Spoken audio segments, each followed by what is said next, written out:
Hey there.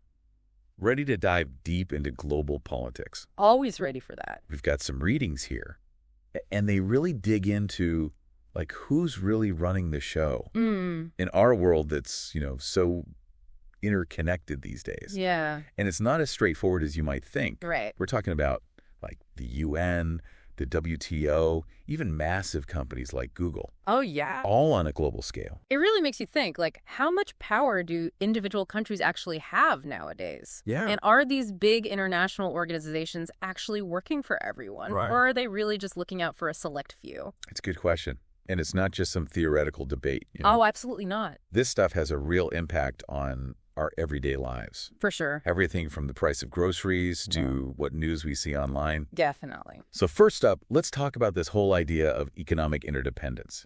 I was reading this thing, and it said that back in 1970, international trade was only like 27% of global GDP. Wow. Today, it's over 60%. Huge. We're talking about a world where, like, if a supply chain gets messed up in one country, Yeah. it can cause chaos on, like, multiple continents. That's wild. And this level of, like, global interaction has led to some seriously powerful institutions. It has. You were talking about the World Trade Organization, the WTO, The WTO, and the International Monetary Fund, IMF. the IMF. Yeah, the WTO is a fascinating one. It's not just about encouraging trade between countries. Right. It's actually setting the rules. Absolutely. Countries have to play by their guidelines, Or else. or they face some serious penalties. Yeah. It's like a global economic referee. That's a good way to put it. But the question is, are those rules always fair? You know, a lot of times it seems like they prioritize this idea of global economic growth, Okay. even if it means limiting the choices individual nations can make Right. for themselves. Okay. Take the IMF, for example. Okay. They offer loans to countries that are struggling financially, but it often comes with some really strict conditions. Yeah, those austerity measures we've all heard about. Exactly. Like, countries might have to cut back on government spending, privatize industries, Yeah. even scale back social programs, Right. which, of course, impacts everyday people. In a big way. And sometimes these reforms can actually backfire. Really? Yeah, like after the 1997 Asian financial crisis, Oh. the IMF, they pushed for all these reforms in Indonesia. And the goal was to stabilize their economy, Right. but it actually ended up causing massive unemployment Oh, wow. and social unrest. Makes you wonder, Yeah. at what cost are we pursuing economic stability? Right. And who's really benefiting? Yeah, that's a good question. Okay, so we've got these financial powerhouses, right? Yeah. But what about the United Nations? You would think that would be like the poster child for international cooperation. Well, it's complicated. So the UN Security Council, they have 5 permanent members. Okay. China, France, Russia, the UK, and the US. The big 5. And here's the thing. Each of them has veto power. Wait, so even if every other country in the world agrees on something, Yep. just one of those 5 can shut the whole thing down? That's right. That seems a little unbalanced. You could say that. I mean, the UN, they strive for global representation. But sometimes they do get bogged down by the agendas of those major powers. Yeah. And it's not just formal organizations like the UN either. Right. There's this whole web of informal groups out there shaping the global agenda. You've got things like the G7, the G20, bringing together the leaders of the world's biggest economies. Oh, they don't actually make laws or anything. No, but what they decide behind closed doors can have a huge impact Oh, on global trade, climate action, and who knows what else. yeah. And often it's the smaller, less developed nations that get left out of those discussions entirely. Makes sense. Which brings us to another major player on the global scene, corporations. Oh, yeah. Here's where things get really interesting. And we're not talking about your local mom and pop shop here. No. We're talking about massive companies Huge. like Google, Amazon, Shell. Yeah. Corporations that have more economic power than some entire countries. I mean, did you know that 69 of the world's top 100 economic entities are actually corporations? Whoa. Their influence on global politics is huge. They're lobbying governments, shaping trade policies. They're even challenging national laws in international courts. Like that time Philip Morris sued Australia Oh, yeah. over their plain packaging laws for cigarettes. Right. That's a corporation using like global systems to push their own agenda. Absolutely. And that case went on for years. Yeah. And it really highlights how corporations are using their influence Hmm. on a global scale. It really blurs the lines, Yeah. between what's a corporate interest and what's the interest of a national government. Makes you wonder who's really benefiting from this whole global system. It does. All right, so we've got global institutions, informal networks of powerful countries, and corporations, all kind of vying for power, trying to exert their influence. Right. But how does this actually play out in the real world? Good question. Let's take a look at a couple of critical examples. Okay. Climate action and digital governance. Two really important areas Yeah. where you see this global power dynamic constantly at play. So climate change is obviously the ultimate global challenge, It is. and theoretically, international cooperation should be the solution. In Perry, yes. Right, so like the Paris Agreement. Okay. Nearly every country in the world agreed to try to limit global warming. Right. That was a good sign, right? It was a step in the right direction. But the Paris Agreement relies on voluntary commitments. So there's no real way to enforce it. There's no real enforcement mechanism. So essentially, it comes down to whether those big emitters, Yeah. like the U.S., China, and India. Yeah. I'll actually follow through. Exactly. And often their domestic priorities Okay. clash with the urgent need for global action. It leaves the countries that are most vulnerable. Like They're that. smaller island nations that are dealing with rising sea levels. You're right.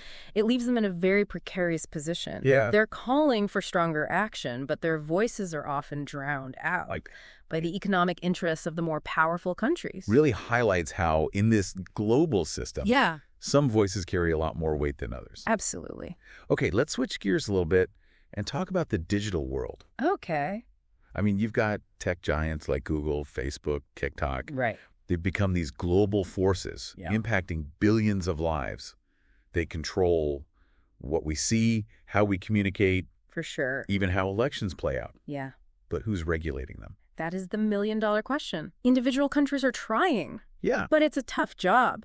Take the European Union, for example. They have the GDPR, Okay. the General Data Protection Regulation. It was a really bold move Okay. to set global standards for online privacy. Right. But even within the EU, enforcement is a challenge. And outside. Even harder. And sometimes it's not even governments calling the shots in the digital world. No, sometimes it's algorithms. Algorithms. Yeah, think about Facebook's algorithms. We've seen how they can amplify misinformation Right. and actually fuel political polarization. Yeah. They can really shape public discourse in ways that are unpredictable, and there's very little accountability. That is a little unsettling. Yeah. To think that a few engineers tweaking an algorithm can have such a huge impact It is. on society. And it's even more unsettling when you think about how some authoritarian regimes are using technology for surveillance and control. Right. China's Great Firewall, Yeah. their social credit system. It's a bit scary. It is. So it seems like there's this growing tension between the need for global cooperation to address global challenges, Yeah. but also this concern that globalization is eroding national sovereignty Right. and empowering a select few. Absolutely. And that tension is fueling a backlash Again, against globalization in many parts of the world. yeah, we're seeing it with things like Brexit, America First, Yeah, the rise of anti-EU sentiment in Europe. for sure. People are feeling left behind, like they don't have any control over the forces that are shaping their lives. Right. And to be honest, they have a point. Think about it. Good. You've got a farmer in India, a factory worker in Ohio. Uh-huh. They might have very little say in the trade deals Right. or financial regulations that are being crafted thousands of miles away. Yeah. But those decisions can have a huge impact on their livelihood. Absolutely. So it's a real concern. But is retreating inwards, like isolating ourselves, really the answer? That's the big question, isn't it? I mean, the COVID-19 pandemic really highlighted how interconnected we all are. It did. No single country could solve that crisis on their own. We needed global cooperation to develop vaccines, Right? to secure those supply chains, to share information. Yeah. It was essential. It feels like we're stuck in this paradox. Yeah, Like our biggest challenges demand global solutions. right. But the systems we have in place often concentrate power Yeah, in a way that fuels inequality and resentment. absolutely. So where do we go from here? Well, it seems like the key lies in reforming that global political system. Okay. Can we make it more equitable, more accountable? All right. Well, let's dive into some potential solutions. I'm ready if you are. Let's do it. It's kind of like trying to steer a giant ship, you know, reforming these global systems. Right. It takes time, coordination, willpower. Yeah. A whole lot of willpower. But there's some ideas out there Okay. that could actually make a difference. I'm listening. What kind of reforms could really shake things up? Well, one idea is to democratize the United Nations. Okay. You know how the Security Council has that, like, exclusive club Right. of permanent members with veto power? Right. What if we expanded the council Okay. and made it more representative of the global population? I mean, that makes sense. Yeah. But wouldn't it be hard to convince those permanent members to give up some of their power? Oh, for sure. They've got a pretty sweet deal right now. It would be a tough sell, but there's this growing movement Okay. to give more influence to regional alliances, like the African Union, the European Union. Okay. They could act as blocks, you know, Right. amplifying the voices of their member states. So instead of every country for itself, it's more about like regional teams working together. Exactly. That's interesting. What about global trade? How do we make those agreements fairer? Well, transparency is key. A lot of these trade negotiations happen behind closed doors, Yeah. with lobbyists from powerful corporations having more access than representatives from developing countries. So we need to open up the process. Yeah. Make it more inclusive. Make sure everyone has a seat at the table. Give a voice to the people who are most affected Absolutely. by these trade deals. The farmers, the workers. Yeah. Another idea that's gaining some traction Okay. is the creation of a global parliament. Ooh. A body of elected representatives from around the world Okay. who could hold these global institutions accountable. A global parliament. That's a pretty radical concept. It is. But I guess it reflects that growing desire for a more democratic and representative global system. It does. I mean, let's be realistic. Getting all the countries in the world to agree on something that big, Yeah, it's going to be a challenge. for sure. There are smaller, more incremental changes that could still have a big impact. For example, we could give non-state actors, On state actors like... NGOs, indigenous groups, scientific experts, Yep. a more formal role in global decision-making. So instead of just relying on governments and corporations, Yeah, we bring in the people who are actually on the ground exactly. dealing with the consequences. They often have the most insightful perspectives, Right. but they're often excluded. From those formal processes. Right. We need to tap into their knowledge and experience Yeah. if we want to create a more effective and equitable global system. Okay, this is starting to feel a little bit more hopeful. Yeah, It seems like there are actual concrete ways there are. to make globalization work better. But it's important to remember, reforming global systems isn't just about changing structures and institutions. Right. It's about shifting mindsets. What do you mean? We need to move away from this zero-sum mentality. Ah.